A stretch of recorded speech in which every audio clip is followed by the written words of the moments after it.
நாளிலே நாங்கள் ஆண்டவரே இருள் நிறைந்த பள்ளத்தாக்கிலே நடக்க ஒரு சூழ்நிலையாக இருக்கிறது ஆண்டவரே.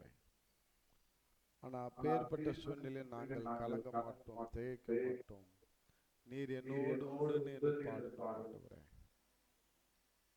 சோர்ந்து போகிற நேரத்தில் நாம் பலனை தருகிறீர் என்று பாடினோம். ஆமாண்டவரே, நீர் எனக்கு எங்களுக்கு பலனாய் இருக்கிறீர். சத்துவமில்லா வேலையிலே அதை பெருக செய்து எங்களை பலனடைந்து எங்களை உயரை பறக்க செய்கிறீர் ஆண்டவரே. கழுகை போல ஆண்டவரே, நான் வறண்டு இந்த சிம்சோன் கதறும் பொழுது ஒரு ஆண்டவரே நீரூற்றை உண்டாக்கி அவனுக்கு புது பலனையும் ஜீவனையும் கொடுத்தீரே. அதே போல என்னையும் எங்களையும் நான் வறண்டு போகும் பொழுது ஆண்டவரே எங்களுக்கும் உம்முடைய ஜீவனை தந்து எங்களை காத்து வருகிறீரே. உமக்கு ஸ்தோத்திரம். இந்த நாளிலே என்னோடு எங்களோடு பேசும், மகிமைப்படும். இயேசு கிறிஸ்துவின் நாமத்தினால ஜெபிக்கிறேன் ஜூன்ல தகப்பனே. ஆமென், ஆமென். அன்பாலே, இன்றைய நாளிலே நாம் தியானிக்க இருக்கிற வேத பகுதி 2 கொரிந்தியர் 13ஆம் அதிகாரம் 5வது வசனத்தை நாம் வாசித்து அதை நாம் தியானிப்போமாக. 2 கொரிந்தியர் 13:5. நீங்கள் விசுவாசம் உள்ளவர்களோ வென்று உங்களை நீங்களே சோதித்து அறியுங்கள், உங்களை நீங்களே பரிசுத்து பாருங்கள். இயேசு கிறிஸ்து உங்களுக்குள் இருக்கிறார் என்று உங்களையே நீங்கள் அறியீர்களா? நீங்கள் பரீட்சைக்கு நில்லாதவர்களாய் இருந்தால் அறியீர்கள். அதனாலே பவுல் கொரிந்திய பட்டணத்து மக்களுக்கு இப்படியாக எழுதி அந்த லெட்டரை முடிக்க போறார். ஒரு சில வார்த்தைகளை முடிச்சிடுவார். அப்ப அழகான ஒரு குறிப்பை கொடுக்கிறார். நீங்கள் விசுவாசம் உள்ளவர்களோ என்று உங்களை நீங்களே சோதித்து அறியுங்கள். என்ன செய்யணுமா? சோதித்து அறியணுமா? எதுக்கு? எனக்குள்ள விசுவாசம் இருக்கா இல்லையான்னு நானே என்ன டெஸ்ட் பண்ணிக்கணும்ன்றார். இன்னைக்கு நம்ம அது மாதிரி பண்றோமா? நம்முடைய விசுவாசத்தின் அளவு எப்படியாக இருக்கிறது என்று நம்மளை சோதித்து பார்க்கிறோமா? கொஞ்சம் யோசிச்சு பாருங்க. அடுத்தது, உங்களை நீங்களே பரிசித்து பாருங்கள். பரிசித்து பார்க்கறதுனா என்ன? இன்னைக்கு இந்த செய்தியினுடைய தலைப்பு என்ன அப்படின்னாக்கா, உன்னை நீயே சோதித்து அறி. உலகத்தான் கூட ஒரு பாட்டு எழுதி இருக்கிறான். என்ன பாட்டு தெரியுமா? யார் அவரு? உன்னை அறிந்தால் உலகத்தில் போராடலாம். அந்த பாட்டு ரொம்ப கருத்து ஆரம்பிக்க பாட்டு. அந்த பாட்டு நான் அதிகமாக தியானிப்பேன். அந்த வயசுல, வாலிப வயசுல ஏன் இந்த பாட்டு எழுதினார்? அந்தால் அர்த்தமில்லாத எழுதுகிறார். ரொம்ப அர்த்தம் மிகுந்த பாட்டு. அன்பாலே, இன்னைக்கு ஒவ்வொருத்தரும் நம்மளை அறிய வேண்டும். நான் யார்? நான் என்ன செய்கிறேன்? நான் எப்படியாக வாழ்கிறேன்? எதை நோக்கி போகிறேன்? என்னுடைய இலக்கு என்ன? என்னுடைய எதிர்காலம் என்ன? இதெல்லாம் இல்லாம நீ வாழ்ந்தனாக்கா அது ஒரு பிரயோஜனம் இல்லாத ஒரு வாழ்க்கை. நீ வாலிபனா இருந்தாலும் சரி, வயோதிபலா இருந்தாலும் சரி, இல்ல நடுத்தர வயதுல இருந்தாலும் சரி, இப்பயாவது நீ யாருன்றத அறி. இது வரைக்கும் நீ அறியலைன்னாலும் பரவாயில்ல, உன்னை நீ சோதித்து அறி என்று பவுல் சொல்கிறார். வேதம் அதுதான் சொல்லுது. நம்மள ஏன் சோதித்து அறிய வேண்டும்? நான் எப்படிப்பட்ட விசுவாசத்தில் இருக்கிறேன்? யார் மேல விசுவாசத்தில் இருக்கிறேன்? என்னுடைய விசுவாசம் யார் மேல இருக்கிறது? இன்னைக்கு மனுஷன் மேல இருக்கும் சில விசுவாசம். நம்ம அப்பா செய்வாரு, அம்மா செய்வாரு. ஒரு அம்மா சாட்சி சொல்லிச்சு அப்படிதான். எங்க அப்பா இருந்த வரைக்கும் நான் கவலையே படலன்னுச்சு. வயசு பொண்ணு அது. அவங்க அப்பா பார்த்துப்பாருன்னு எல்லாம் இருந்தாங்க. எல்லாருக்கும் கல்யாணம் பண்ணி குடிச்சாது. இந்த பிள்ளைக்கு தான் கல்யாணம் பண்ணணும். சரி, அப்பா பார்த்துப்பாரு எல்லாத்தையும். நம்ம கல்யாணத்தெல்லாம் நல்ல மாப்பிள்ளையை பார்ப்பாரு, நமக்கு நல்ல ஜாம்னு கல்யாணம் பண்ணி வைப்பாரு, நம்ம நல்லா இருக்க போகிறோம் அப்படின்னு நினச்சிட்டு இருந்தது. கடைசியில் அவங்க வாழ்க்கையில் ஒரு பெரிய ட்ராஜடி. அவங்க அப்பா திடீர்னு மண்டையை போட்டார், செத்துட்டாரு. இது எதிர்காலமே இருண்டு போச்சு. அடுத்தது ஒரு அண்ணன் ஒரு அக்கா ஏதோ சம்திங் கல்யாணம் பண்ணி கொடுத்துட்டாங்க. இதுக்கு தான் இப்போ கல்யாணம் ஆகணும். அந்த கல்யாணம் பண்ணுற வயசில் அப்பா இறந்துட்டார், ஹார்ட் அட்டாக். அப்படியே இருண்டு போச்சு இதுக்கு வாழ்க்கை. அடுத்த அடி பாருங்க, அப்பா இறந்த ஒரு ஒரு 10-20 நாள்லேயே அவங்க அம்மாவுக்கு பேராலிசிஸ், கை கால் ஈர்த்துச்சு, படுக்கையில் இருக்கிறாங்க. ஒன்றுக்கு வெளிக்கெல்லாம் அதிலே தான் போகிறாங்க. அப்போ அவங்கள பராமரிக்கிறதுக்கு இந்த பொண்ணு மேலே விழுந்துருச்சு எல்லாமே. ஏன்னா அக்காவுக்கு கல்யாணம் ஆகி போயிடுச்சு, அண்ணனுக்கு கல்யாணம் ஆகி அது தனி கொடுத்துனுங்கிறார். இப்போ அம்மாவை பராமரிக்கிற வேலை யாருக்கு வந்துச்சு? இந்த பொண்ணுக்கு வந்துச்சு. அந்த நேரத்தில் தான் இந்த பிள்ளை இயேசுவை ஏற்றுக்கொண்டு, ஆண்டவரே எங்கள் அம்மாவுக்கு நான் பணிவிடை செய்கிறதுக்கு ஒரு பாக்கியத்தை கொடுத்தீங்களேன்னு சொல்லி பணிவிடை செய்து கொண்டு இருக்கிறது. இப்போ இதாலேயும் முடியாதான், ரொம்ப டென்ஷன் ஆகுமா, அது அனுபவிச்சாதான் தெரியும். அப்போ ஏசாண்டவர் அடிக்கடி அந்த பிள்ளைகிட்ட பேசுவாராம், நானாக இருந்தால் என்ன செய்வேன், இப்படி தான் கடுப்பிடிப்பியா அப்படின்னு வரான். உங்கள் அம்மா இப்படி, அவங்க அம்மாவுக்கு வயிற்றால போயிட்டே இருக்குது பிள்ளை, ஏதோ சம்திங் துணியை மாற்றிட்டு வந்துருக்கு, திரும்பி வயிற்றால போயிடுச்சு. வயிற்றால போகிறது இயற்கை, அது வயிறு கோளாறு. இது என்ன செய்யும்? துணியை மாற்றிட்டு வந்தேன், இப்போ இப்போ திரும்பி இந்த துணியை வீணாக்கிட்டே, இப்போ நான் எப்படி எல்லாம் செய்யறது அப்படின்னு சொல்லுது. அப்போ தான் ஏசு பேசினாராம், இதான் நான் காண்பிக்கிற அன்பா, நீ அம்மாவை காண்பிக்கிற அன்பு இதானா, அப்படியே நொறுக்கிறாராம். இப்படி அதனுடைய வாழ்க்கையில் அப்படியே கொஞ்சம் கொஞ்சமாக மோல்டு பண்ணி அவங்க அம்மா கிட்டத்தட்ட ஒரு 7 வருஷமாக ஏதோ சம்திங் அந்த பாடு அவ்வளோ அனுபவிச்சு தான், கல்யாணமே பண்ணிக்க முடியல. அப்போ ஏசாண்டவர் கரெக்டாக அதனுடைய ட்ரைனிங் எல்லாம் பீரியட்லாம் முடிஞ்ச, அந்த சோதனை எல்லாம் முடிஞ்ச பிறகு அந்த டெஸ்ட்டில் பாஸ் ஆன உடனே இந்த பிள்ளைக்கு ஒரு நல்ல இடத்துல ஒரு நல்ல வரன் வந்து இன்னைக்கு பெரிய ஊழியத்தில் நல்லா அந்த பிள்ளை உபயோகப்படுகிற ஒரு பாத்திரமாக இருக்குது. கிராம மினிஸ்ட்ரியில் அந்த அந்த என்ன அக்கான்னு சொல்லுவாங்க, அதை செல்லம்மா, எபி அக்காவா ஏதோ ஒரு அக்கான்னுவாங்க, அது பேரை மறந்துட்டு நான். சாட்சி யூடியூப்பில் இருக்குது, அவங்கள நேரடியாக பார்த்தேன். அவங்களுடைய தொண்டாற்றுறதை எனக்கு ஒரு 3 நாள் நாங்கள் தங்கியிருந்தேன். அவ்வளோ அருமையாக அன்பாக இன்முகத்தோடு அவங்க கொஞ்சம் கூட முகம் சுளிக்காமல் எல்லாமே செஞ்சாங்க. எபின் அக்கா தான் எல்லாம். அந்த ஒரு கிராமம் மாதிரி இருக்குது, உள்ளார 200 பேருக்கு சாப்பாடாக்கி போட்டுன்னுக்குறாங்க அந்த இடத்துல. டெய்லிக்கும் 100-150 சின்ன குழந்தைங்க டியூஷன் படிக்கிறாங்க, இலவசமாக டியூஷன் சொல்லி தராங்க. எல்லாருக்கும் சாப்பாடு போட்டு நைட்டு அவங்க வேன்லேயே அனுப்புகிறாங்க. அந்த கிராமத்தில் இருக்கிற பிள்ளைகள்லாம் கொண்டு வந்து இவங்க டியூஷன் சொல்லி கொடுத்து அனுப்புகிறாங்க. நல்லா செய்கிறாங்க. நம்ம டேவிட் கணேசன்ற அண்ணன் அவங்க ஊழியத்தில் நான் போய் பார்க்கறதுக்கு வாய்ப்பு கிடைச்சிது. அப்போ இந்த எபின் அக்கா தான் எனக்கு சமைச்சு போட்டது, எல்லாமே டிஃபன் செஞ்சது, போனது அவ்வளோ நல்லா கவனிச்சுக்கிட்டு. அவங்களுடைய சாட்சியை நான் கேட்கும்போது உட்காந்து ஒரு மாதிரியாக கலங்கிட்டேன் நான். இப்போ தன்னை சோதித்து அறிவதற்கு ஒரு பரீட்சையை ஆண்டவர் வைக்கிறார்.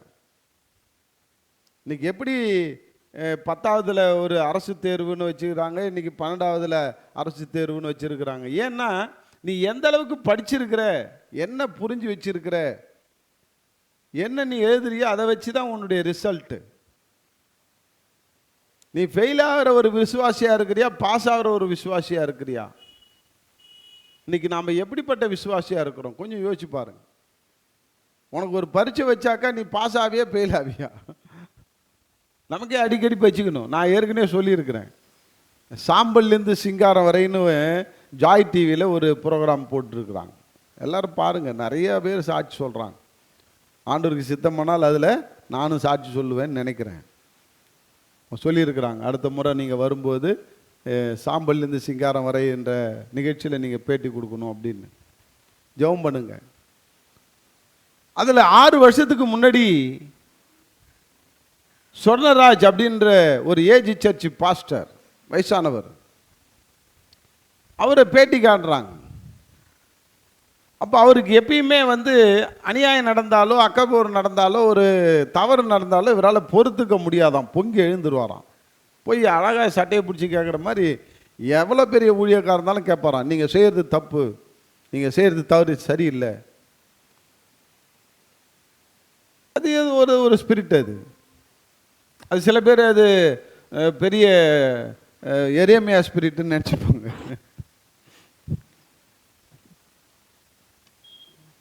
அவர் அப்படி தட்டி கேட்பாராம். தட்டி கேட்டு கடிந்து கொள்வாராம். அந்த அவர் சுற்றி இருக்கிற அந்த சபையில் இருக்கிற மக்கள், அவன் மற்ற அறிந்தவர்கள்லாம் அவரை பார்த்தா டெரர் அப்படின்வாங்களாம். டெரர்னா என்ன?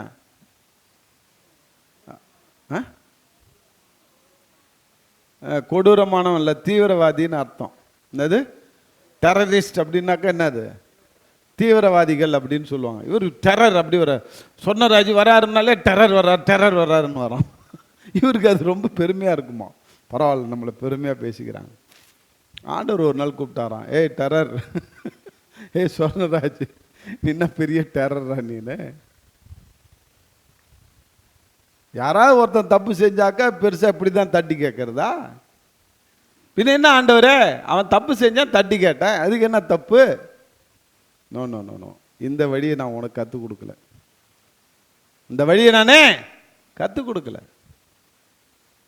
நீ கேள்வி கேட்டு அவனை அவமானப்படுத்தி நீ பெரிய ஆள் ஆகணும்னு நினைக்கிறியா? நோ, நான் இதை விரும்பல. என்ன செய்யணும் ஆண்டவரே? உனக்கு ஒரு பனிஷ்மெண்ட் தரப்போறேன். என்ன ஆண்டவரே?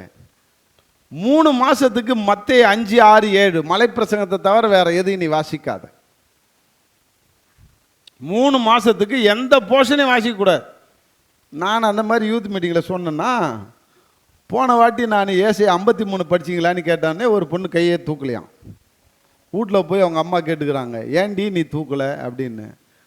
தாத்தா என்னை 3 மாதத்துக்கு இதை தான் படிக்க சொன்னார் யூத் மீட்டிங்கில், மத்தேயு 5, 6, 7 தான் படிக்க சொன்னார், அதுதான் நான் படிச்சுட்டு இருக்கிறேன், அதனால் ஏசையா 53 நான் படிக்கலை அப்படின்னுச்சான்.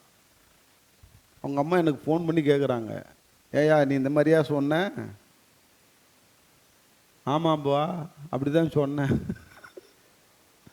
வேற எந்த போர்ஷனும் படிக்காத, மத்தேயு 5, 6, 7 மட்டும் படி 3 மாசத்துக்கு. ஆண்டவர் சொன்ன ஹோம்ஒர்க் அது அவருக்கு, சொர்ணராஜ் டெரருக்கு. அதை பற்றியே பிரசங்கம் பண்ணு, அதை பற்றியே பேசு, அதை பற்றியே நீ எங்கே போனாலும் அதை பற்றியே பிரசங்கத்தை பண்ணு, சொற்பொழிவு ஆற்று அப்படின்ட்டாராம். 3 மாதத்துக்கு வேற எந்த போர்ஷனும் படிக்கலை. எதை தான் படித்தாராம்? திரும்ப திரும்ப அதையே தான் படித்தாராம். அன்பவன்லே படிச்சுட்டு 90 நாள் முடிஞ்சிருச்சு. 95ஆம் நாள் ஏதோ ஒன்று அவருக்கு காலையிலே சொல்லிட்டாராம், ஏய் சொர்ணராஜ், இன்னைக்கு உனக்கு ஒரு டெஸ்ட் வைக்க போகிறேன், தயாராகு அப்படின்ட்டாராம். இன்னைக்கு பரீட்சை, இந்த 3 மாதம் நீ படித்ததுக்கு நீ பாஸ் ஆகிறியா இல்லையான்றத இன்னைக்கு நான் தெரிஞ்சுக்க போகிறேன்னாராம். இவருக்கு ஒன்றும் புரியல. இவர் கம்மன்னு விட்டார், எதோ என்ன செய்ய போகிறான்னு தெரியல அப்படின்ட்டு. கார் எடுத்துகிட்டு இவர் மார்க்கெட்டில் ஏதோ அவங்க ஒய்ஃப் அழைச்சிட்டு வர்றதுக்கு போகிறாரு. போனோமோன்னே ஒரு 2 வீலர்காரன் நேராக அவர் காரில் மோதிட்டான், டப்புன்னு இடிச்சிட்டான். இடித்த உடனே இடிச்சிட்டு அவன் திட்டானா, நான் பிளெயின் ஓட்டுறதா நினைப்பா, ஏயா உனக்கு அறிவு இல்லை, இடியட் ஃபூல் அப்படி இப்படின்னு இங்கிலீஷில் சும்மா கண்ணாமுன்னா நடிக்கிறான் அவன். இவர் அப்படியே சிரிச்சுன்னு பேன்னு பார்த்துட்டு இருக்கிறாராம். இவர் சொல்கிறாரு, பழைய சொர்ணராஜா இருந்தா டோரை திறந்து சும்மா சளிர் புளிர் நினைச்சிருப்பேன், இழுத்திருப்பான். ஆனால் இன்னைக்கு ஏன்னா அவன் மேலே தான் தப்பு, அவன் தான் ராங் ரூட்டில் என்னை இடிச்சிட்டு என்ன முட்டாளு என்ன அறிவில்லாதவன் திட்டிட்டு கிடக்கிறான். வயசாயிடுச்சு அறிவில்லைன்றான், என்னை விட வயசில் ஒரு சின்ன பையன். அடுத்து நான் சிரித்தேன், எனக்கு கோவமே வரல. அவன் அப்படி திட்டின உடனே நான் சிரித்தேன். சிரித்த உடனே சிரிக்கிற பைத்தியமானின்னு அப்படின்னு அப்பயும் சிரித்து திட்டிட்டு போகிறான் என்ன. நான் பாட்டுனே அதுக்கப்புறம் போயிட்டேன். போயான்ட்டு கொஞ்சம் தூரம் போன உடனே ஆண்டவர் சொன்னார், சொர்ணராஜ் நீ பாஸ் பண்ணிட்டேன்னாரு. சொர்ணராஜ் நீ என்ன செஞ்சிட்ட? உன் சுயத்தை உடைக்கிட்ட, உன் கோபத்தை, உன் டெரரிசத்தை என்ன செஞ்சிட்ட? மண்ணில் போட்டு புதைச்சிட்ட, நீ ஜெயிச்சிட்ட. இனிமே அடுத்தடுத்து உனக்கு டெஸ்ட் வைப்பேன், பாஸ் ஆகும் அப்படின்னாராம். இன்னைய வரைக்கும் பாஸ் ஆகிட்டு இருக்கிறேன்னு சொல்லிடுறாரு அந்த சாட்சியில். அன்பாவில் இன்னைக்கு நமக்கு நாமளே டெஸ்ட் வச்சா நம்ம பாஸ் ஆகுமா ஃபெயில் ஆகுமா? டெஸ்ட் வச்சாதான், அதுதான் நீ சோதித்து அறியறது. உன்னை நீ சோதித்து அறியறது. உன் விசுவாசம் எப்படி இருக்கு, ஆண்டவர் மேலே வச்ச விசுவாசம் எப்படி இருக்கு, நாம் மற்றவங்க மேலே வச்சிருக்கிறோமா, ஆண்டவர் மேலே வச்சிருக்கிறோமா, சொந்தக்காரர் மேலே வச்சிருக்கிறோமா, டாக்டர் மேலே வச்சிருக்கிறோமா? இன்னைக்கு அநேக டாக்டர் மேலே தான் விசுவாசம் வச்சுக்கிறாங்க. இன்னைக்கு அநேகர் அரசியல்வாதி மேலே விசுவாசம் வச்சிருக்கிறாங்க. இன்னைக்கு அநேகர் இன்னைக்கு சொந்தக்காரன் மேலே விசுவாசம் வச்சுக்கிறான், மாமா மச்சம் மேலே. அவன் செய்வான், இவன் செய்வான், எனக்கு அவன் சாயக்காலி, இவன் சப்போர்ட் அப்படின்ட்டு. அன்பாலே, நீ யார் மேலே விசுவாசம் வச்சிருக்கிற, அது உன்னை சோதித்துப்பார். இன்னைக்கு இந்த 2 காரியத்தை குறித்து ஆண்டவர் ரொம்ப ஆழமாக நம்மளோட பேசி நம்மளை யார் என்பதை அறியும்படியாக புரியும்படியாக புரிய வைக்க போறார். அன்பாலே, இன்னைக்கு நீ உன்னை சோதித்து அறியணும்னா என்ன செய்யணும்? ஏன் அறியணும்? விசுவாசம் நமக்குள்ள இருக்கிறதா இல்லையா என்று நாம சோதிச்சு அடிக்கடி செக் பண்ணிக்கணும். ஆனால் தான் ஆண்டவர் சொல்றார், இந்த கடுகளவு விசுவாசம் இருந்தா மலையை பார்த்து என்ன செய்ய, பெயர்ந்து போனா போவோம்னா. இன்னி வரைக்கும் நம்ம அதை டெஸ்ட் பண்ணோமா? மலையை பார்த்து பெயர்ந்து போடணுமா? இன்னைக்கு காலையில் கூட நம்ம தியானிச்சோம். ஒரு பாட்டியம்மா வியாதிப்பட்டு போச்சு ஆஸ்பத்திரிக்கு.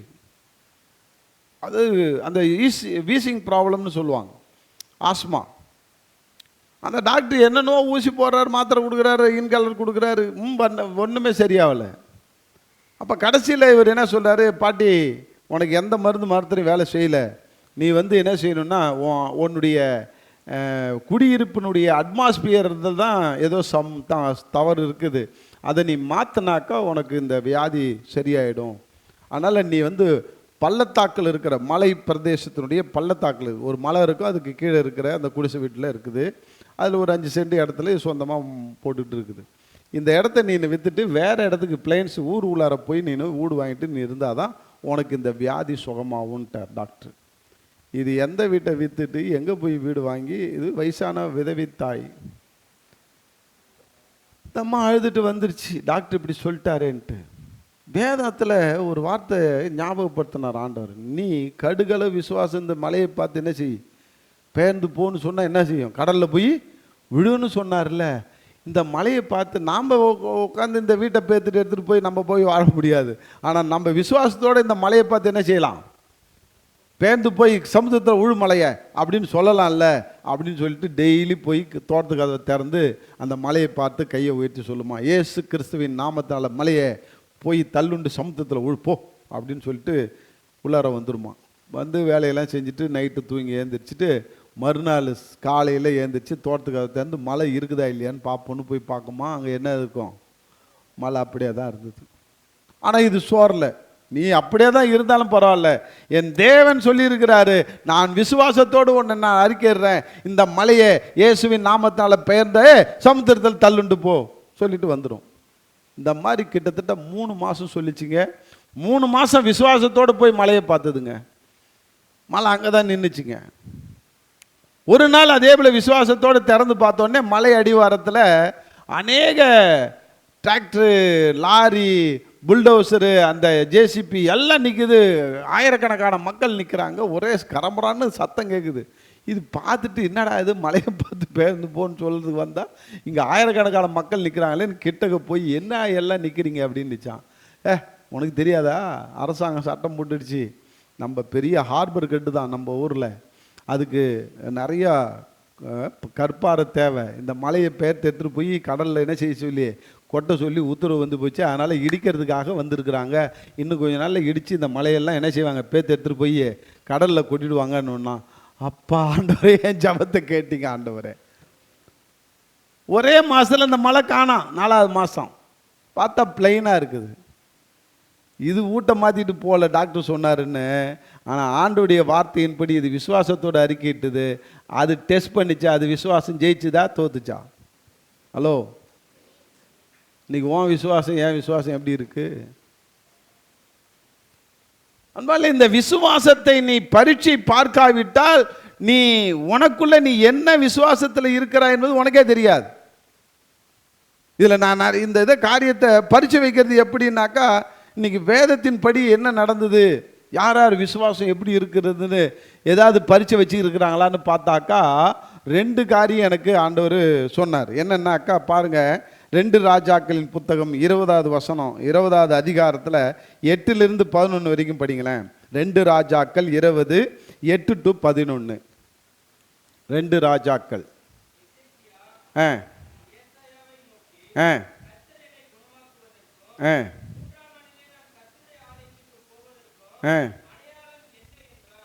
அடையாளம் கேட்குறான் பாரு, அதுதான் விசுவாசம். ஒரு அடையாளம் பரிச்சை கேட்குறான், பரிச்சை வைக்கிறான். உடனே 2 நாளில் நான் ஆலயத்துக்கு போன்னு சொல்றியே, அதுக்கு என்ன அடையாளம்? இது கர்த்தர் தான் சொன்னாரா?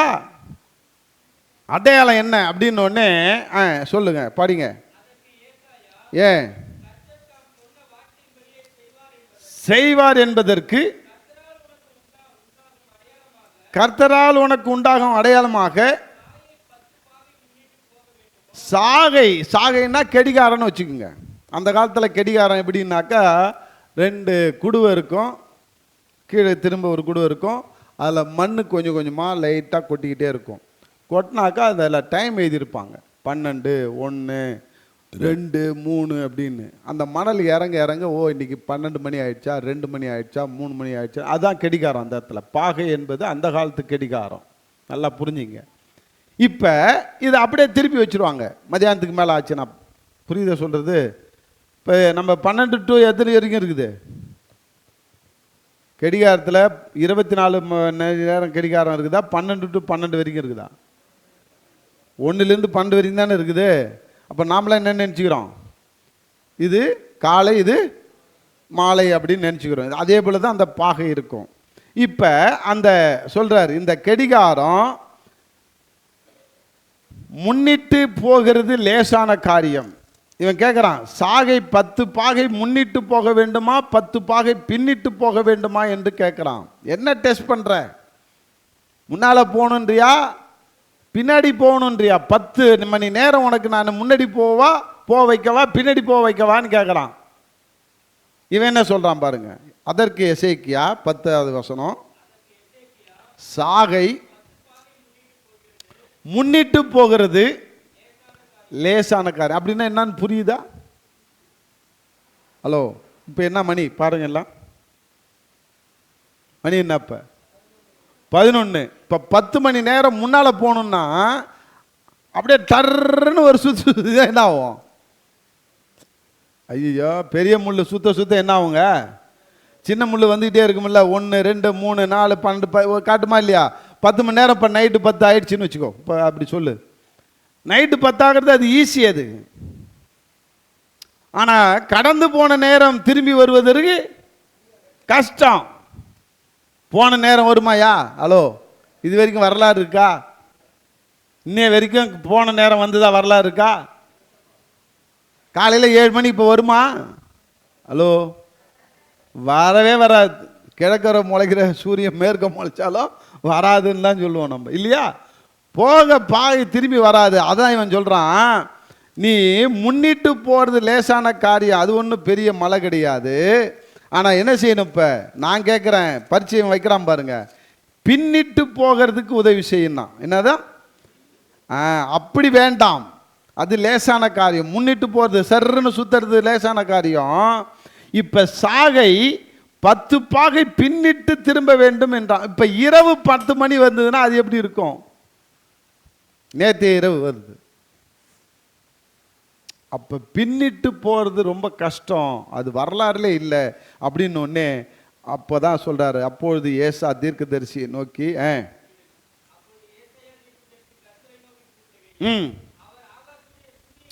சூரிய கடிகாரத்தில் பா எவ்வளோ பெரிய அதிசயத்தை செஞ்சார் பாரு. நைட்டு வந்து வச்சு அவனுக்கு பின்னிட்டு போக செஞ்சிட்டார். ஒரு நாள் ரிவேர்ஸில் அடிச்சிட்டார். அன்பாலே, இன்றைக்கும் இந்த கம்ப்யூட்டர் உலகத்தில் ஒரு விஞ்ஞானி ஒரு கட்டுரை வெளியிட்டிருந்தார். கம்ப்யூட்டர்லாம் கண்டுபிடிச்ச பிறகு உலகம் தோன்றின நாளிலிருந்து நாட்களை கணக்கு போட்டாங்களாம். 2.5 நாள் குறையுதான். எத்தனை நாள் குறையுது? 2.5 நாள் குறையுது. எங்கடா 2.5 நாள் போச்சுன்னு ஆராய்ச்சி பண்ணாங்களாம். அந்த 2.5 நாள் குறையிறதுக்கு எங்கடா ஆன்சர் இருக்குன்னா வேதத்தில் தான் ஆன்சர் இருக்குது. எங்கே இருக்குது வேதத்தில்? இந்த பாகை பின்னிட்டு போனதுனால ஒரு 10 மணி நேரமும், யோசுவாவினுடைய பீரியடில் கிட்டத்தட்ட 2.5 மணி நேரத்துக்கு 10 மணி நேரம் போச்சுன்னா மீதி எத்தனை மணி நேரம்? 24 மணி நேரத்தில் 24 48 மணி நேரம். அதுக்கப்புறம் திரும்பி ஒரு அரை நாள், 2.5 நாள் பெண்டிங்கில் கணக்கு கூட்டி திரும்ப எத்தனை நாள்ரா பெண்டிங் இருக்குதுன்னு பார்க்கும்பொழுது யோசுவாவினுடைய காலத்தில் நடந்த அதிசயத்தை பார்த்தீங்கன்னாக்கா, யோசுவா புத்தகம் 10:13-14 படிங்க. யோசுவா புத்தகம் 10. ம் ம் ம் ம் சூரியன் அப்படியே நின்றுச்சு. பொழுது விடிஞ்சாக்க அவன் தோத்துருவான்றதுனால சூரியனை நிறுத்தினார் ஆண்டவர். எத்தனையோ மணி நேரம் நின்றுச்சு அது. அப்போ இதெல்லாம் கால்குலேட் பண்ணி விஞ்ஞானிகள் கண்டுபிடிச்ச பதில் என்னன்னாக்கா, யோசுவா புத்தகத்தில் 2 ராஜா புத்தகத்திலையும் இத்தனை மணி நேரத்தை கால்குலேட் பண்ணும்போது கரெக்டாக கண்டுபிடிச்சானுங்க. நமக்கு குறைஞ்ச நாள் அங்கே தான் இருக்குது அப்படின்ட்டு. வரலாறு பூர்வமான உண்மை இன்னைக்கு விஞ்ஞானிகளால் ப்ரூவ் பண்ணப்பட்டது. அப்போ இந்த அடையாளம் அற்புதம் நடந்ததா? யோசுவாவுக்கு நடந்ததா இல்லையா? ஏன் உனக்கு நடக்காதா? எனக்கு நடக்காதா? உன் விசுவாசத்தை என் விசுவாசத்தை நம்ம இன்னும் என்ன செய்யலை? பரீட்சை பார்க்கவில்லை, சோதித்து அறியவில்லை. அன்பாலே இன்னைக்கு நீ சோதித்து அறி. உன் விசுவாசம் எப்படி இருக்குன்றத நீ டெஸ்ட் பண்ணி பாருன்றார். ஆனால் இன்னைக்கு நம்ம டெஸ்ட் பண்ணுறதே கிடையாது. ஏதோ வரோம், ஏதோ போகிறோம். அன்பாலே இன்னைக்கு இதை சொல்லும்போது வன்னியான்னு ஒரு புத்தகம் இருக்குது. தயவுசெய்து எல்லாரும் வாசிங்க. வன்னியா. நான்லாம் அந்த புத்தகத்தை வாசித்து விசுவாசத்தில் நான்லாம் பலமடைந்தேன். ஆவிக்குரிய புத்தகங்களை வாசிக்க தவறிவிடாதீர்கள் தயவுசெய்து. நிறைய புத்தகத்தை வாசிக்க நீங்கள் முற்படுங்க. நம்மக்கிட்ட லைப்ரரி இருக்குதுன்னு சொல்லிட்டேன். ஆனால் லைப்ரரியில் கொஞ்ச நாளைக்கு தான் சில பேர் என்ன செஞ்சீங்க, புத்தகத்தை எடுத்து வாசிங்க, அப்புறம் பழைய குருடி கதவை தேரடின்னு சொல்லிட்டு உங்கள் வேலையை பார்த்துட்டு போகிறீங்க. லைப்ரரி யாரும் யூஸ் பண்ணுறது கிடையாது. ஆவிக்குரிய புத்தகத்தை எடுத்து படிக்கிறது கிடையாது. எல்லாமே ஒரு சீசன் பிஸ்னஸ் மாதிரி பண்ணிகிட்ருக்குறோம். சொல்லும்போது செய்கிறீங்க, அதுக்கப்புறம் என்ன செய்கிறீங்க? நம்ம வேலையை நம்ம பார்ப்போன்னு போகிறீங்க. அதனால அந்த கன்சர்னாக தொடர்ந்து நீங்கள் அந்த மாதிரி செஞ்சு பாருங்கள். ஆவிக்குரிய புத்தகங்களை தொடர்ந்து பைபிளை வாசிக்கிற மாதிரி ஒரு வாரத்துக்கு ஒரு ஆவிக்குரிய புத்தகத்தை படிக்கணும் அப்படின்னு ஒரு தீர்மானம் எடுத்து ஒரு ஆவிக்குரிய புத்தகத்தை படிங்க. உங்கள் வாழ்க்கை மாறும், உங்கள் விசுவாச லெவல் மாறும். உங்கள் மூலியமாக ஆண்டவர் அற்புத அடையாளம் செய்வார். இன்னைக்கு காலையில் நாங்கள் அதுதான் தியானித்தோம். யோவானில் 14ஆம் அதிகாரத்தில் யோவானில் ஆண்டவர் சொன்னார், என்னை விசுவாசிக்கிறவன் என்னிலும் பெரிய காரியம் செய்வான். இன்னைக்கு ஆண்டவரிலும் பெரிய காரியம் செய்கிற விசுவாசியாக இருக்கிறோமா? ஆண்டவர்கிட்டயே கெஞ்சிட்டு கிடக்கிறோம். ஆண்டவரே ஆண்டவரே எனக்கு பிச்சை போடு பிச்சை போடு பிச்சை போடுன்னு. பிச்சையே போட தேவையில்ல. ஆண்டவர் உனக்கு எல்லா அதிகாரத்தையும் கொடுத்துருக்கிறாரு. உனக்குள்ள விசுவாசம் இருந்து நீ வல்லவனா மாறினாக்கா ஆண்டவர் செய்த அற்புதத்தை விட நீ அதிகமாக செய்வேன்றார். அவரே சொல்லிட்டு போயிருக்கிறார். ஆனால் யாரும் செய்கிறது கிடையாது. ஏன்? விசுவாச குறைவு. இந்த விசுவாச குறைவு தான் இன்னைக்கு காலையில் தியானிச்சதுக்கு இன்னைக்கு ஆன்சர் இன்னைக்கு சொல்கிறாரு. விசுவாச குறைவு எதனால் வருதுன்னா, ஒன்று நீ அளந்து பார்க்கல. இப்போ நான் கேட்குறேன், எல்லாரும் வீட்டில் ஓடி ஓடி ஓடி ஓடி உழைக்கிறீர்களா இல்லை இது உட்காந்து உட்காந்து சாப்பிட்றீங்களா? ஹலோ, ஓடி ஓடி உழைக்கிறீங்க. எப்பயாவது ஒரு மாதத்துக்கு ஒரு வாட்டியாவது இல்லை ஒரு வருஷத்துக்கு ஒரு வாட்டி கணக்கு பார்ப்பீங்களா? பார்க்க மாட்டீங்களா? பிஸ்னஸ் பண்ணுறவங்க சம்பாதிக்கிறவங்க என்ன செய்வாங்க? அக்கௌண்ட் இயர்னு ஒரு இயர் இருக்குது தெரியுமா? அக்கௌண்ட் இயர்னு எப்போ பார்ப்பாங்க? என்ன செய்வாங்க? கடைக்காரங்க வியாபாரம் பண்ணுறவங்க எல்லாம் என்ன செய்வாங்க? என்ன கணக்கு பார்ப்பாங்க? எவ்வளோ வியாபாரம் பண்ணியிருக்கிறோம், எவ்வளோ நமக்கு லாபம் வந்திருக்கு, எவ்வளோ நஷ்டம் வந்திருக்குது, கணக்கு பார்ப்போமா இல்லையா? சம்பாதிக்கிறவங்க மாத சம்பளம் வாங்குறவங்க உட்காந்து கணக்கு பார்ப்பாங்க. இந்த மாதம் இந்த வருஷம் முழுவதும் எவ்வளோ சம்பளம் வந்திருக்குது, எவ்வளோ செலவு பண்ணியிருக்கிறோம், எவ்வளோ சேவிங்ஸ் பண்ணியிருக்கிறோம். சேவிங்ஸே இல்லை, கடனில் போகுதுன்னா என்ன செய்வேன்? வருமானம் வருது, ஆனால் அதிகமாக செலவாயிட்டு போயிட்டு இருக்குது, கடன் வாங்குறேன்னாக்கா என்ன செய்வேன்? நீ என்ன யோசிப்ப? ஐயோ ஐயோ என்ன இப்படி இருக்கிறீங்களே, எப்படிலாம் கடன் வாங்குறோம், ஏன் அனாவசிய செலவு வருது, அந்த செலவை எப்படி குறைக்கலாம்? பண்ணுவீங்களா பண்ண மாட்டீங்களா? ஹலோ அன்பால, இன்னைக்கு பாருங்க, இன்னைக்கு சாதாரணமாக நம்ம யோசிப்போம். பெரிய பெரிய கம்பெனிலாம் இப்படி தான் யோசிப்பாங்க. ஒரு கம்பெனிக்காரன் வந்து யோசிச்சானா, என்ன யோசிச்சான்னா, பெரிய மீட்டிங் போட்டு நமக்கு கம்பெனி லாஸில் போகுது, ஏதாவது வழி செஞ்சு எப்படியாவது பெனிஃபிட் எடுக்கணும். சோப் கம்பெனி அது. நிறையா நம்ம சோப்பு கம்பெனியில் வந்து நம்ம பார்சல் பண்ணி அனுப்புறதெல்லாம் ரிட்டர்ன் வந்துட்டு இருக்குது. அதனால் நமக்கு நிறைய லாஸ் வருது. ஏன்னா சோப்பு டப்பா, இப்போ ஒரு டஜன் சோப் டப்பா பேக் பண்ணி ஒரு 100 டப்பா அனுப்புகிறேன்னாக்கா, அந்த 100 டப்பாவில் வந்து 20 டப்பாவில் சோப்பே இல்லையா? என்ன இல்லை, சோப்பே கிடையாது. அவன் கடைக்காரன் என்ன செய்வான்? ரிட்டர்ன் அனுப்புவான். அப்போ இவங்களுக்கு தான் நஷ்டம். அப்போ இதனால் இவ்வளோ கோடி ரூபாய் நஷ்டம் வருது, இதுக்கு எதாவது செய்யணும். அந்த மிஷினில் கோளாறா என்ன கோளாறு? ஆட்டோமேட்டிக் மிஷின் தான் எல்லாம். அந்த பாக்ஸ் வரும், சோப்பு வரும், டப்புன்னு உள்ள போகும், பாக்ஸ் பண்ணி அப்படியே அனுப்பிடும். அந்த மாதிரி இடத்துல இவன் என்ன செய்யறதுன்னு ஒன்றும் புரியலன்னு எல்லா பெரிய பெரிய மேனேஜருங்க, மெக்கானிக்கலுங்க, பெரிய பெரிய இன்ஜினியருங்கெல்லாம் எல்லாரையும் கூட்டு வச்சுட்டு எம்டி வந்து மீட்டிங் போட்டுன்னுக்கிறார். எல்லாம் ஒரு நாள் ஃபுல்லாக மண்டையை பிச்சுக்கிறானும், வழியை சொல்லி தர முடியல. இதை ரெக்கவரி பண்ணுறதுக்கு என்ன வழின்னே தெரியல. அங்கே ஒரு டீ பாய் வந்தான் டீ கொடுக்கறதுக்கு. எதை குறித்து இவ்வளோ டிஸ்கஸ் பண்ணிட்டு இருக்கிறீங்கன்னா, இந்த மாதிரி சோப்பு பேக்கிங் பண்ணும்போது ஒரு 20-30 சோப் டப்பா வந்து காலியாகவே போகுது, அதை எப்படி தவிக்கிறதுன்னு நாங்கள் டிஸ்கஸ் பண்ணிட்டு இருக்கிறோன்னு. அவன் போனான். அப்புறம் மாலையில் சாயந்தரம் டீ எடுத்துகிட்டு வந்தான். அப்பயும் இந்த முடியல இந்த டிஸ்கஷனு. என்னையா அப்படின்னா, இன்னும் முடியல அப்படின்னா, சரி நான் ஒரு ஐடியா சொல்லட்டுமான்னா. என்ன ஐடியா? ஏய் நீ டீ பாய்டா, வந்தால் டீயை கொடுத்துட்டு உன் வேலையை பாரு. இங்கே பெரிய பெரிய மண்டபம்லாம் இன்றைக்கி பிச்சுக்கிட்டு இருக்கிறான், ஒரு ஐடியாவும் கிடைக்கல. நீ என்ன இந்த மாதிரி டீ கொடுக்குற, நீ வந்து ஐடியாவை சொல்கிறேன்னு. யா நான் சொல்கிறேனுங்க கேளுங்க. சரி ஐயா முதலாளி ஐயா, இவன் ஒரு ஐடியா சொல்கிறேன்றான், என்னான்னு கேட்போம்மாண்ணா. கேட்பார். சரி விடுப்பா சொல்லுப்பா அப்படின்னா.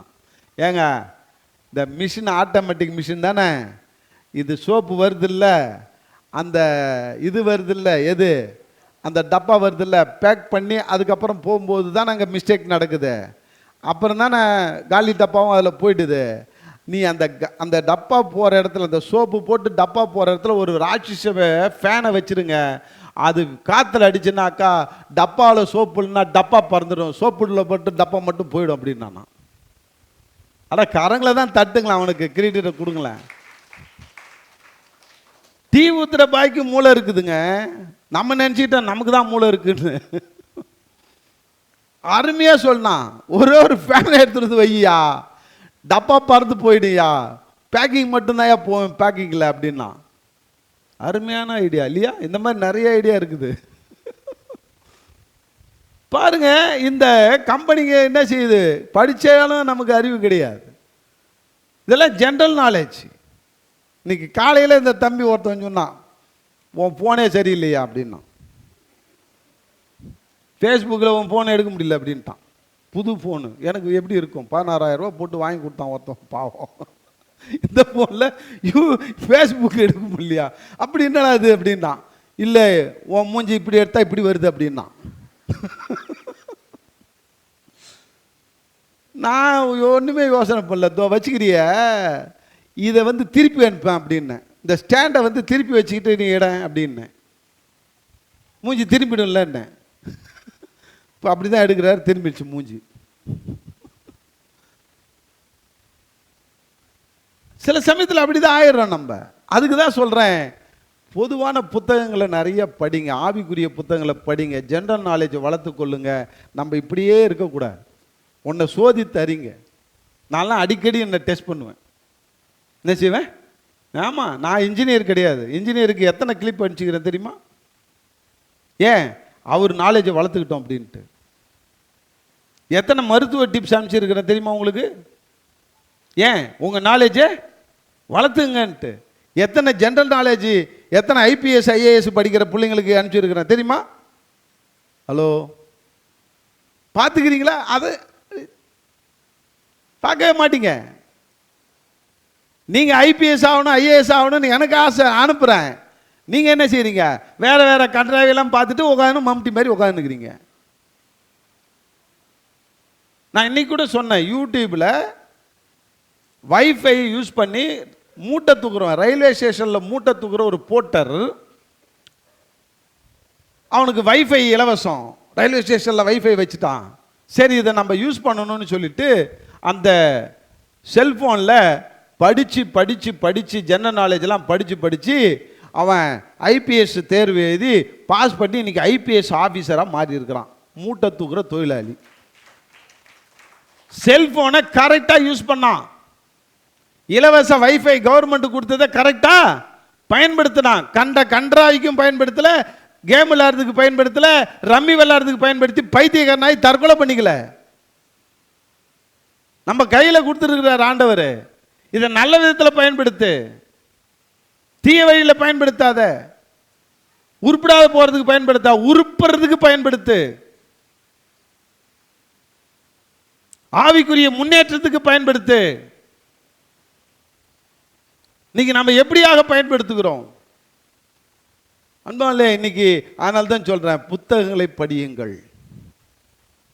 இந்த வன்னியா என்ற புத்தகத்தை நான் படித்து நான் விசுவாசத்தை கற்றுக்கிட்டேன். அவன் ஒரு மிலிட்ரி மேன், ஒரு வாலிப தம்பி, 20 வயசு வாலிபன், மிலிட்ரியில் இருக்கிறான். இயேசுவை ஏற்றுக்கொண்டான். ஒரு ரஷ்ய நாடு அது. ரஷ்யாவில் இயேசுவை ஏற்றுக்கொண்டாலே தண்டனை உண்டு. அப்படிப்பட்ட நாட்டில் அவன் இயேசுவை ஏற்றுக்கொண்டு இவன் ப்ரேயர் பண்ணுறான். இதை பார்த்துட்டான் ஒருத்தவன், போய் அவன் தளபதிகிட்ட போய் சொல்லிட்டான், ப்ரேயரா பண்ணுற வா அப்படின்னு உனக்கு பனிஷ்மெண்ட் கொடுக்குறேன்ட்டு. இன்னைக்கு நைட்டெல்லாம் கொற்ற பனியில் நீ விடிய விடிய முட்டி போட்டுருக்குன்னு ஒரு ரவுண்டை போட்டான். இந்த மாதிரி ஒரு ரவுண்டில் நீ முட்டி போட்டுட்டு முழங்காலில் நிற்கணும் இந்த பனியில் அப்படின்ட்டான். இதான் பனிஷ்மெண்ட்டுன்னா. இவன் போனான். செத்துருவாங்க, மனுஷன் செத்துருவான், விரைச்சே செத்துருவான். அந்த மாதிரியான பனி அது, சும்மாலாம் கிடையாது. ஐஸ் அப்படியே ஜில்லுன்னு கொட்டும். இவன் போய் அந்த வன்னியன்றவன் கையில் உயர்த்தி ஆண்டவர்கிட்ட ஒரு பொருத்தனை பண்ணானா, ஆண்டவரே நீர் என்னோட கூட இருக்கிறது இவன் பார்க்கணும். எவன் பார்க்கணும்? எவன் பார்க்கணும்? பனிஷ்மெண்ட் கொடுத்த அந்த தளபதி பார்க்கணும். நீ என் கூட இருக்கிறீர், என்னோடு இருக்கிறீர், நான் உன்னை விசுவாசிக்கிறேன் என்பதை அறிந்து நான் உன்கிட்ட ஒரு பொருத்தனை பண்ணுறேன். விடிய விடிய என்னை பனிஷ்மெண்ட் பண்ணியிருக்கிறான். இந்த ரவுண்டுக்குள்ளார எந்த ஒரு பனியும் ஒரு சொட்டு கூட விழாமல் இருக்கணும் அப்படின்னு பண்ணி ஜெபம் பண்ணானான். அப்படியே விடிய விடிய இவன் பனியில் உட்காந்து முட்டி போட்டு ஜெபம் பண்ணிட்டு இருக்கிறான். இவனை சுற்றி பனி நனைஞ்சு கிடக்குது. ஆனால் இந்த இடத்துல மட்டும் என்ன செய்யலை, ஒரு சொட்டு பனி கூட பெய்யல. அவனை சுற்றி ஒரு முழத்துக்கு பனி அப்படியே படலாம், அப்படியே காலை வச்சா இறங்கும், அந்த மாதிரி இருக்கு. இவன்கிட்ட ஒரே ஒரு இன்ச்சு ஒரு சொட்டு பனி பெய்யல. 2-3 வாட்டி பரீட்சை வச்சான் அந்த ஆள், அந்த டெஸ்ட் பண்ணான்.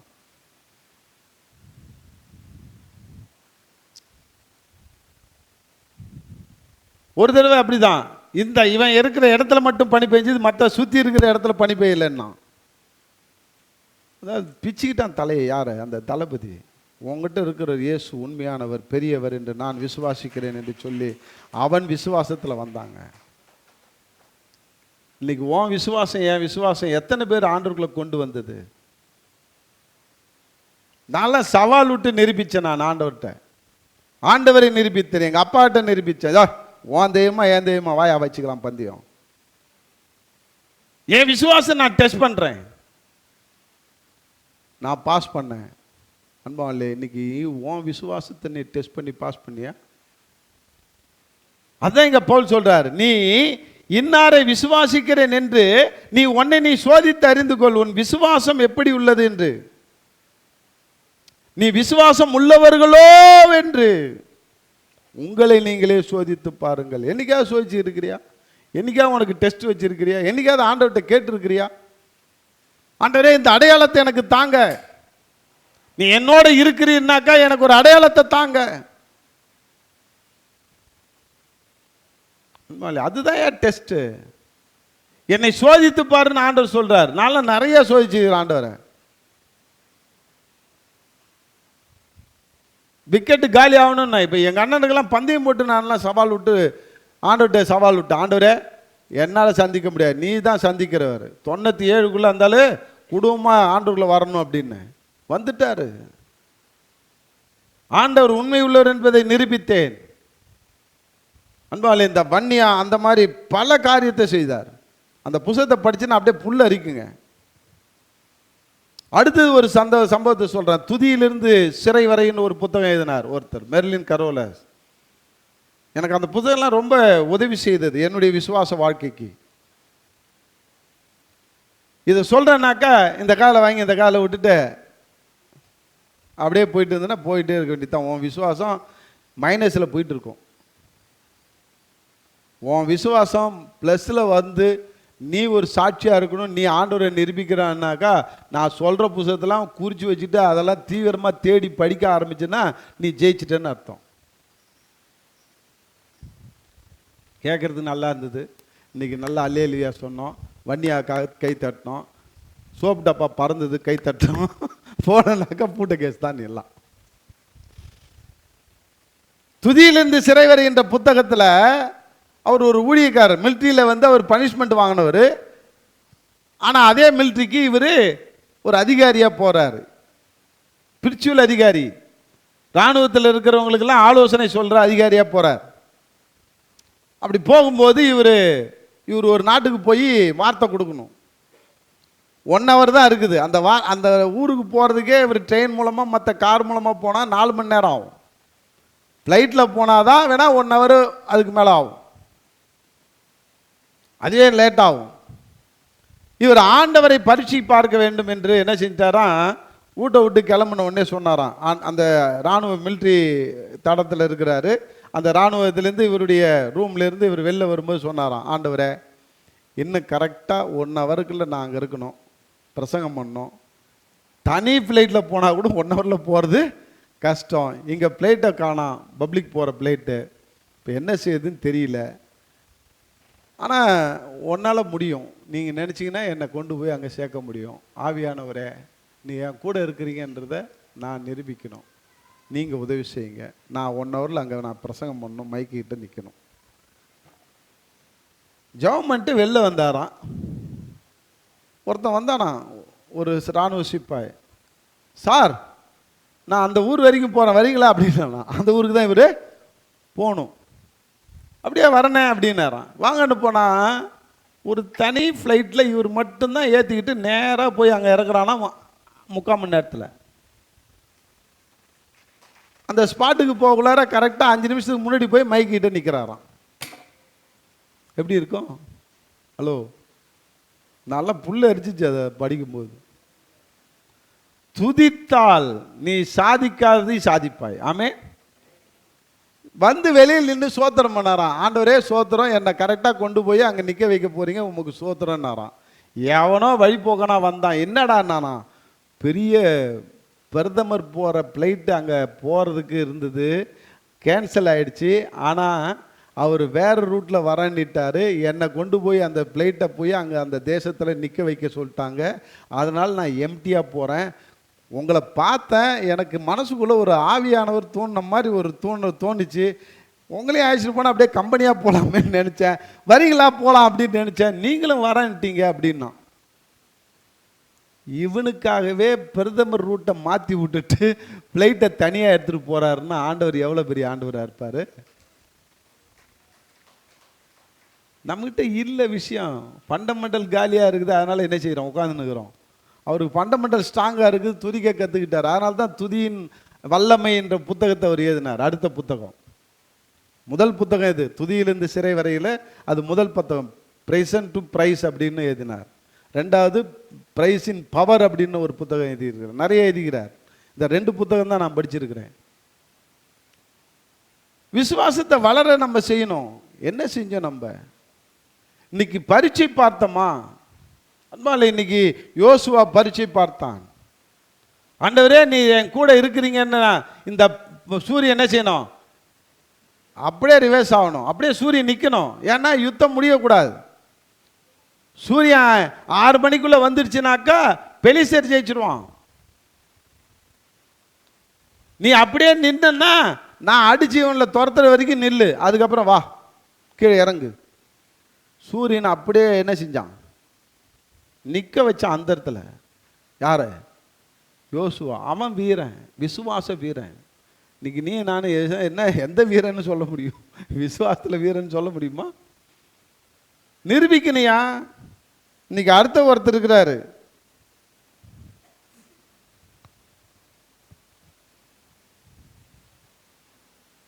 ஒரு அதே விமானப்படையில் 2 பேர், ஒருத்தன் விசுவாசி, ஒருத்தன் நாத்திகன், இயேசுவை ஏற்றுக்கொள்ளாதவன், கடவுளே இல்லைன்னு சொல்றவன். இவங்க 2 பேரும் ஒரு விமானத்தில் போயிட்டு இருக்கிறாங்க. திடீர்னு அந்த விமானத்தில் பெட்ரோல் காலி ஆயிடுச்சு. பெட்ரோல் காலியானதுனால ஒரு கடற்கரை ஓரத்தில் ஒரு தீவில் என்ன செஞ்சிட்டாங்க, பொறுமையாக அதை கரை இறக்கி அந்த கடற்கரையில் நிறுத்திட்டாங்க விமானத்தை. சின்ன விமானம், போர் விமானம். இப்போ இதை நாத்திகன் கேட்குறான், இந்த கடவுளே இல்லைன்றவன் இயேசுநாதரை வணங்குறவனை பார்த்து கேட்குறான், ஏண்டா ஏறினா ஜபம், இறங்குனா ஜபம், உட்காந்தா ஜபம், நின்னா ஜபம், அப்படிலாம் ஜபம் பண்ணிய நீ தானே இப்போ காட்டில் அந்த ராசியாக இப்போ இருக்கிற என்ன வர? இப்போ நம்ம 2 பேரும் இங்கே தனியாக சாக வேண்டியது தான். உன் ஜபம் என்ன கேட்டுது? உன் கீழ்ச்சார உன் இயேசுநாதர். நான் தான் கடவுள் இல்லாதவன், நான் மாட்டிக்கிட்டேன்னு வச்சுக்கோ. இப்போ நீ ஏன் என் கூட மாட்டிக்கிட்ட? இப்போ உன் இயேசுநாதர் பெட்ரோல் தருவாரா? கிண்டல் பண்ணுறான். நிச்சயமா தருவார். இவன் சொல்றான், யாரு? இந்த நாத்தியன், அந்த கடவுள் இல்லைன்றான். ஒயிட் பெட்ரோல் வேணும், சாதா பெட்ரோல் இல்லை. விமானம் ஓடுறதுக்கு என்ன பெட்ரோல் வேணும்? ஒயிட் பெட்ரோல், வெள்ளை வெளியேன்னு இருக்கும் அந்த பெட்ரோல். அதுதான் விமானத்துக்கு போடுவாங்க, அதெல்லாம் ஸ்பெஷல் பெட்ரோல். அது உனக்கு கொடுப்பாரவா? இந்த தீவில் கிடைக்குமா? மனுஷனே வசிக்காத தீவு, இதில் பெட்ரோல் கிடைக்குமா உனக்கு? ஏய் நீ பார், நான் இப்போ முழங்கால் நின்று ஜெபிக்க போகிறேன், நமக்கு பெட்ரோல் கிடைக்கும், நம்ம இந்த விமானத்திலே பயணம் செய்து நம்ம ஊர் போய் சேர போகிறோம், என் இயேசுநாதர் உதவி செய்வார், நீ கொஞ்ச நாளில் பாப்பா அப்படின்ட்டு இவன் போய் முழங்கால் படிட்டு அந்த பீச்சில் ஜெபிக்க ஆரம்பிக்கிறான். அன்பாலே நடந்தது என்னவென்றால், அந்த கடற்கரையில் அப்படியே ஒரு பீப்பா, பெரிய பீப்பா மிதங்கின்னு வருது. இந்த கடவுள் இல்லைன்றவன் தான் பார்க்குறான். அதை என்னடா இது பீப்பா மிதங்கின்னு வருது, என்னவோ தெரியலன்ட்டு போய் கரையை ஒதுங்கின அந்த பீப்பா எடுத்துட்டு இவனை எழுப்புறான். நண்பா ஏந்திரி, இந்த பீப்பாவில் என்னவோ இருக்குது பார்ப்போம் அப்படின்னா. பீப்பா ஒதுங்கி வந்துருக்குது, என்ன இருக்குது பார்ப்போம்னா திறந்து பார்த்தா ஒயிட் பெட்ரோல்.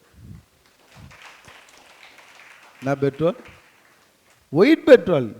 இவனுக்கு ஹார்ட் அட்டாக்கே வந்துச்சு. யாருக்கு? கடவுள் இல்லைன்னு. ஏய் ஒயிட் பெட்ரோல், உன் ஜபத்தை கேட்டு ஏசாண்டர் கொடுத்துட்டாரு, இயேசுவே தெய்வன் என்பதை நான் ஏத்துக்கிறேன், அங்கேயே முட்டி போட்டு ஒப்பு கொடுத்தானையா. போட்டுட்டு ஊரை சேர்ந்த பிறகு அவன் உண்மையான கிறிஸ்துவனா மாட்டான்யா. கடவுளே இல்லைன்றவன், ஜபத்தை கேட்கிறவர். ஆமே. அப்ப இன்னைக்கு நம்ம விசுவாசம் எங்க இருக்குது? நிரூபிக்க முடியுதா? உன் விசுவாசத்துக்கு பரீட்சை வைக்கிறியா? உன் விசுவாசத்தை தூண்டும்படியாக, அதிகரிக்கும்படியாக ஆவிக்குரிய புத்தகத்தையும் வேதத்தையும் வாசித்து ஜெபிக்கிறியா? அன்பாலே விசுவாசத்தில் வளர கற்றுக்கொள்ளுங்கள், விசுவாசத்தில் இன்னும் வேர் ஊனுங்கள், விசுவாசத்தில் பற்றி எரியுங்கள், விசுவாசத்துக்கு அடிக்கடி பரீட்சை வையுங்கள். அடிக்கடி நீங்க என்ன செய்யுங்க? உங்க விசுவாசத்தை சோதித்தறியுங்கள், ஒப்பு கொடுங்கள், ஜெபியுங்கள். கர்த்தர் தாமே உங்களோடு பேசுவாராக.